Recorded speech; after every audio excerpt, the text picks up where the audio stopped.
ஆதி அறியாமலே வாழ்ந்து வரும் வாழ்விலே ஆசைகளின் ஆட்டமே பாரு. வாழ்க்கையின் சாவியும் ஆழியில் வீழ்ந்ததே வழி என்பதென்ன இனி கூறு.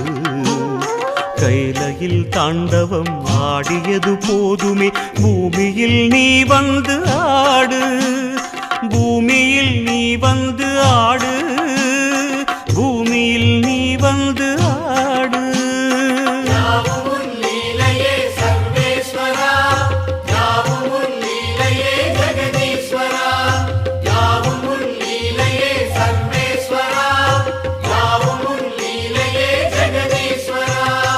ஆதி அறியாமலே வாழ்ந்து வரும் வாழ்விலே ஆசைகளின் ஆட்டமே பாரு, ஆசைகளின் ஆட்டமே பாரு.